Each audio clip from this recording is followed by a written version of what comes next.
走吧。啊！小师弟，跟我们走吧。我叫宋大人，以后咱们就是师兄弟。 Ni hao para senior, balik lagi sama Bangda nih cuy. Bagaimana kabarnya hari ini? Semoga selalu dalam keadaan sehat ya cuy. Di chapter sebelumnya, Tian Bui, Xiao Fan, dan Lu Sueci ngeroyok Dao Xuan. Ya sepadan lah dikeroyok, orang ranah kultivasi dia udah mentok. Ya udahlah, kita lanjut aja ke chapter 205 ya. Tapi sebelum lanjut, minimal like dulu dong. Terus subscribe sekalian kalau senior berkenan. Oke, kita gaskan aja ke alur ceritanya. 景宇，小师弟，咱们也走吧。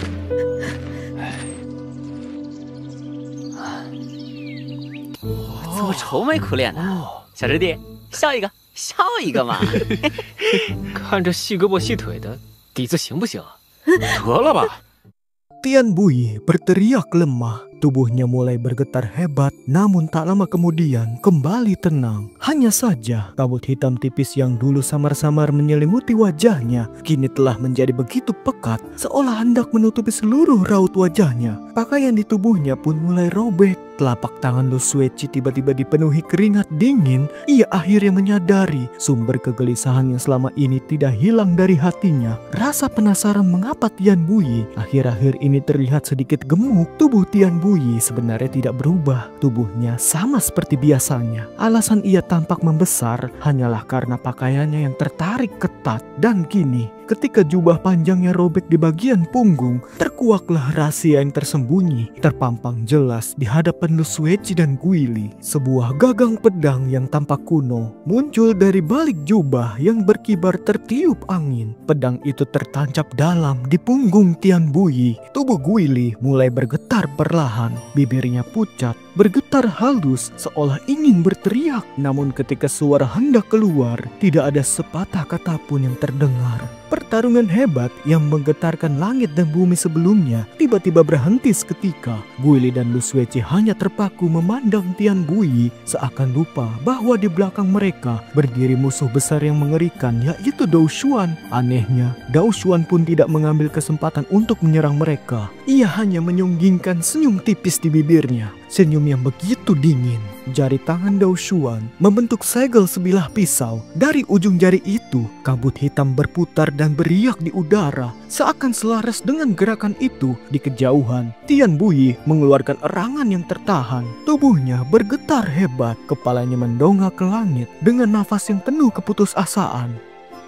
Guili dan Lu Sueci melihat dari dada Tian Bui menembus keluar sebilah pedang yang patah tanpa ujung, memperlihatkan sedikit bagian bilahnya. Dan anehnya, tidak ada setetes pun darah yang mengalir dari tubuh Tian Bui. Pedang kuno yang tiada tandingannya di dunia ini telah menembus tubuh Tian Bui. Pedang kuno Zhu Xian, kabut hitam di wajahnya bangkit sepenuhnya dan merayap liar tanpa kendali, menelan seluruh raut wajahnya. Kepala Tian Bui perlahan tertunduk, terkulai di dadanya, lalu seolah kehilangan semua tenaga. Cahaya merah dari pedang api merah yang tak pernah lepas dari genggamannya perlahan meredup dan padam, terlepas dari telapak tangannya dan jatuh dari udara. Tidak lama kemudian, tubuh Tian Bui berguncang beberapa kali lalu jatuh dari langit. Seluruh tubuh Guili bergetar hebat. Dahulu ia pikir dirinya cukup kuat untuk menghadapi segala penderitaan di dunia. Namun saat ini, seolah ia kembali ke 10 tahun yang lalu. Aura keputusasaan itu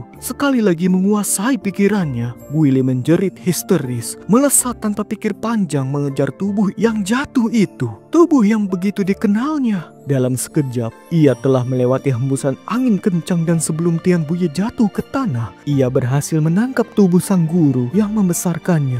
Sentuhannya terasa dingin, tanpa ada sedikit pun tanda kehidupan. Ini jelas tubuh yang sudah mati, bahkan hangat tubuh pun tidak ada. Guili memeluk Tian Bui erat-erat, air matanya telah mengalir dengan deras.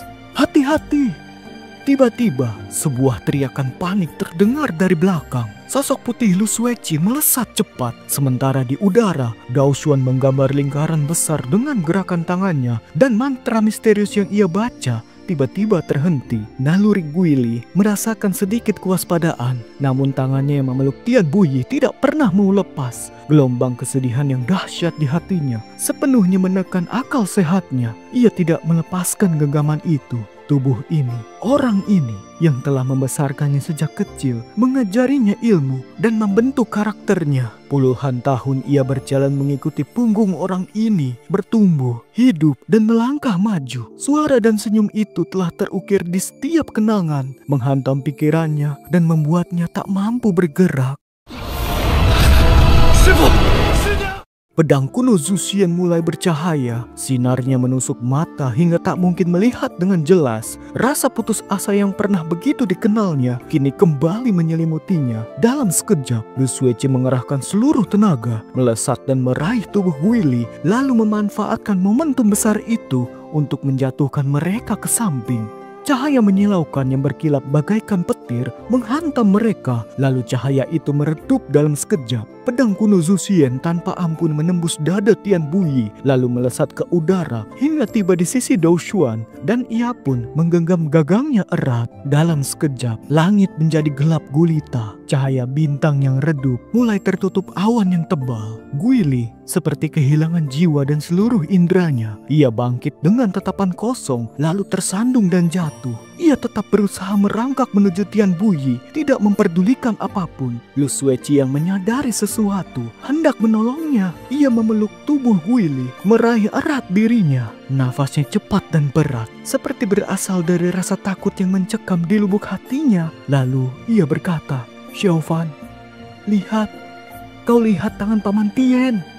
Lalu suara petir menggelegar di langit. Dari awan pekat yang melayang di langit, akhirnya hujan mulai turun. Namun air hujan itu ternyata berwarna hitam. Bersamaan dengan gelegar guntur dan tetesan hujan yang semakin deras, kilatan petir seperti naga melesat di langit, membelah kegelapan. Di tanah, tubuh Tian Buyi, salah satu jarinya bergerak. Guili yang tertegun, namun dalam sekejap ekspresi sedih di wajahnya berubah menjadi sukacita yang tidak tertahankan. Ia berteriak keras, "Guru!"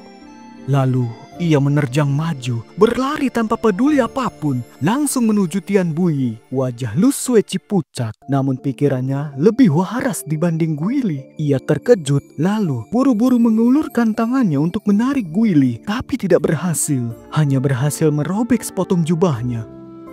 Di udara, berdiri di atas awan, Dou Xuan dikelilingi kabut hitam. Hujan dan angin kencang seolah menghindari tubuhnya. Wajahnya bengis, terlihat seperti iblis, menatap ke bawah dengan angkuh. Seakan nasib semua orang berada di bawah kendalinya. Di tangannya, pedang kuno Zuxian bercahaya aneh sekali lagi.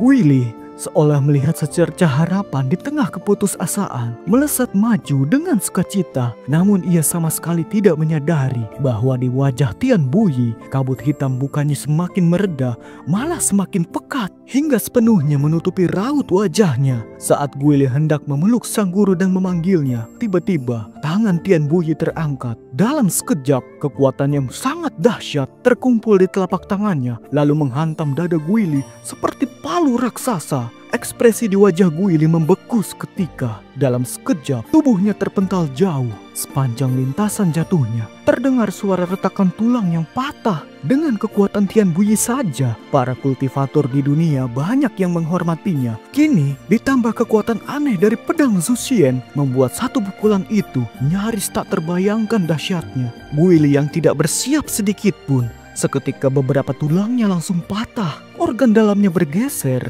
dan mengalami luka yang sangat parah. Hanya berkat latihan kitab surgawi dan perlindungan otomatis dari kebijaksanaan Brahma Agung, nyawanya masih terselamatkan. Meski begitu, ia tetap terhempas jauh, memuntahkan darah. Pandangannya gelap dan rasa sakit di dadanya bahkan membuatnya hampir kehilangan kesadaran. Namun di kepalanya bergema, "Guru, kenapa?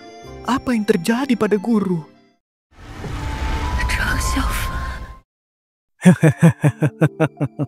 Tawa yang nyaring dan keji bergema dari langit. Dou Xuan berdiri di puncak awan, tertawa congkak. Lalu ia berkata, "Bukankah kau ingin mati bersamaku? Bukankah kau ingin membasmi kejahatan demi umat manusia? Bagaimana? Sekarang kubiarkan kau merasakan sendiri pedang Zuxian ini. Bagaimana rasanya? Hahaha.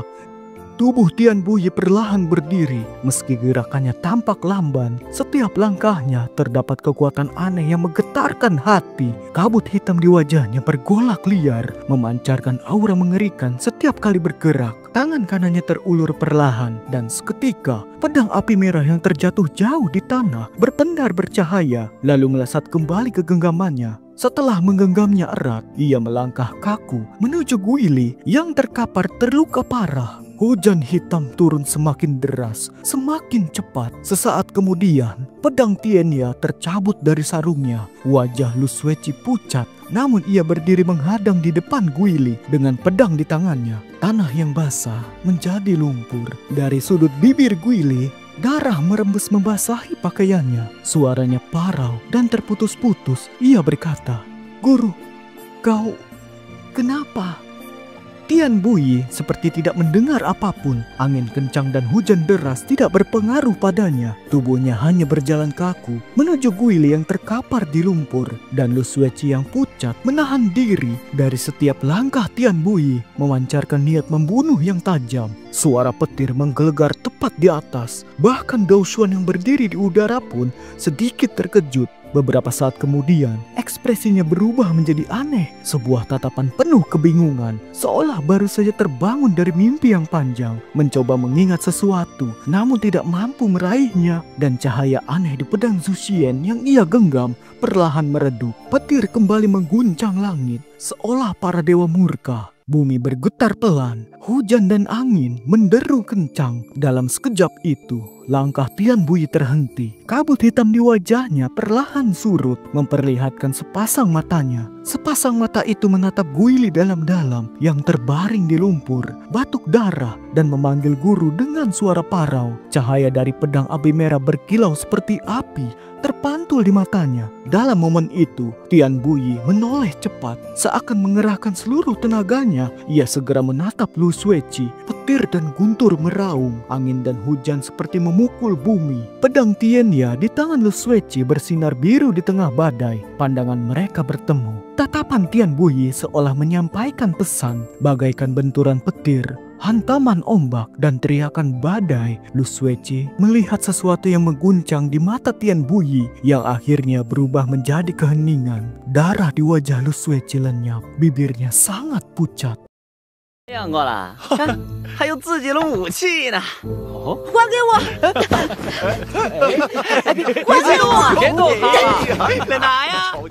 Kilatan petir menyambar. Dao Xuan langsung tersentak. Kebingungan di wajahnya pun sirna. Bersamaan dengan itu, cahaya aneh di pedang Zuxian kembali menyala. Hujan dan angin menderu. Mata Tian Buyi sekali lagi tertutup kabut hitam. Langkahnya menapak berat di lumpur, selangkah demi selangkah menuju target semula. Aura membunuh yang begitu dingin membekukan udara. Paman Tian. Suara Lu Sueci begitu menjadi berat dan serak, terselip kepedihan, bahkan mengandung isak tangis yang tertahan di tengah terpaan angin dan hujan. Ia berteriak, "Paman Tian, jangan mendekat. Kumohon, jangan mendekat." Guili menopang tubuhnya dengan kedua tangannya, mencoba bangkit, namun baru setengah terangkat. Tubuhnya kembali terhempas tak berdaya ke dalam lumpur. Ia mendongak dengan susah payah, menatap sang guru yang telah hidup kembali, melangkah setapak demi setapak ke arah mereka. Pedang api merah membara dalam hujan dan angin. Tian Buyi semakin mendekat. Tangan Lu Sueci yang menggenggam Tienya bergetar. Wajahnya pucat pasi. Hujan menghantam wajah cantiknya. Lalu ia berkata, "Paman Guru Tian, berhenti, berhenti."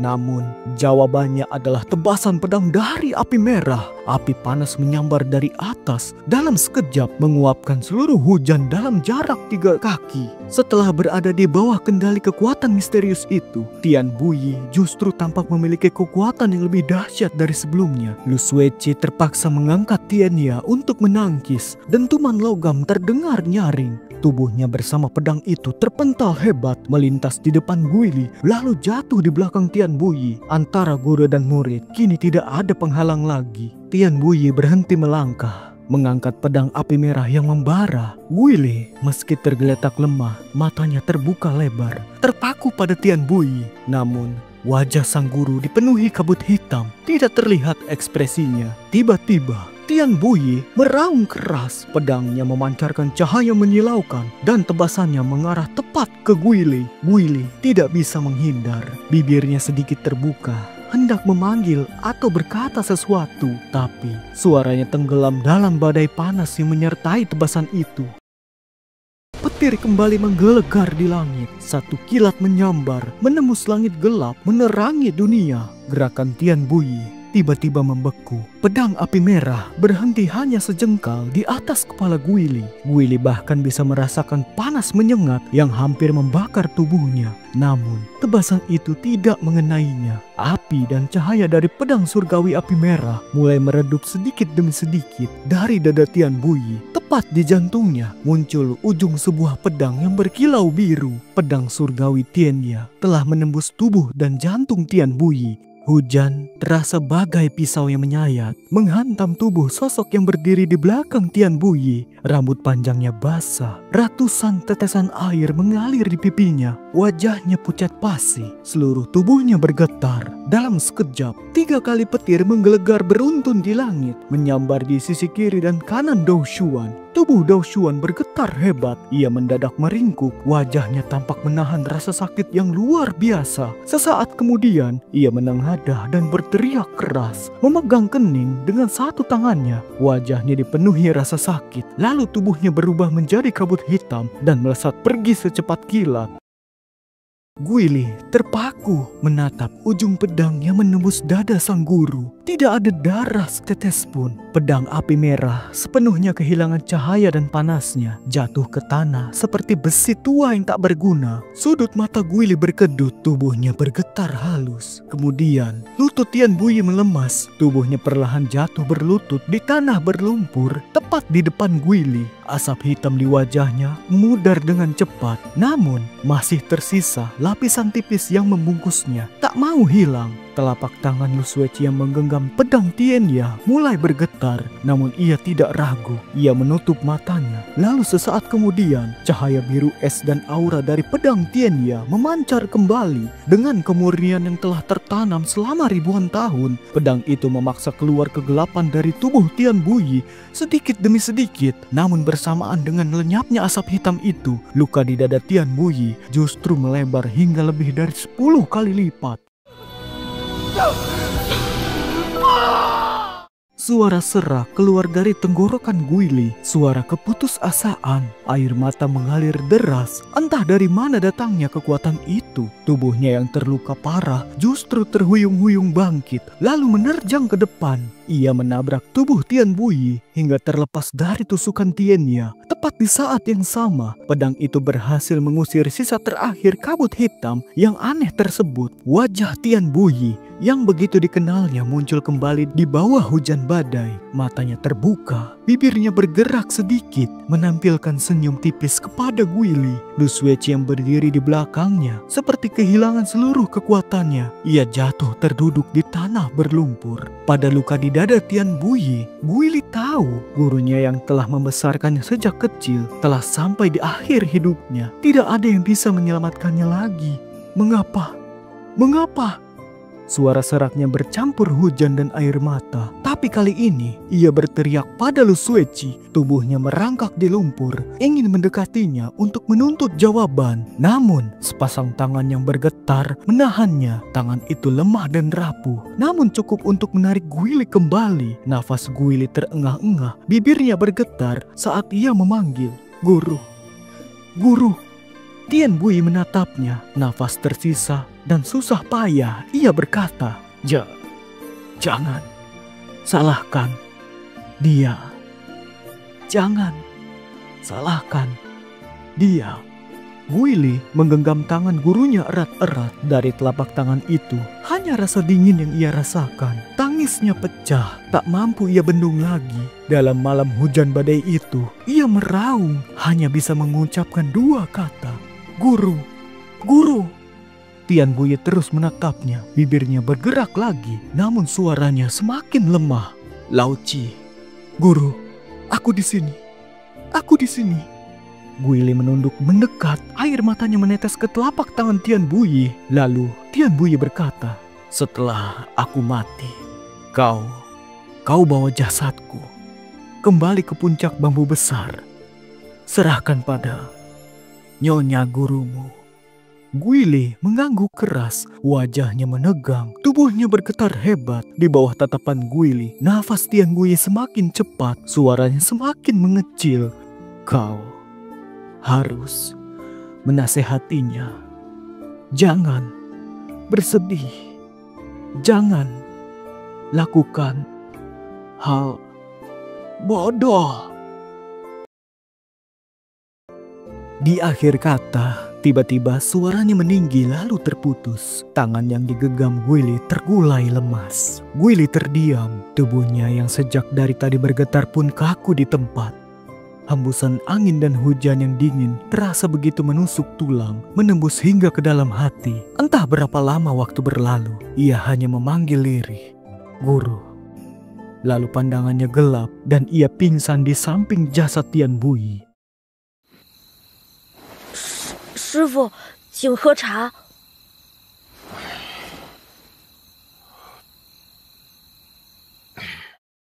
Baiklah teman-teman, sampai juga di akhir cerita. Terima kasih untuk teman-teman yang sudah nonton sampai selesai. Like bila kalian suka dengan Jade Dinasti. Jangan lupa subscribe ya, biar nggak ketinggalan alur ceritanya. Dadah!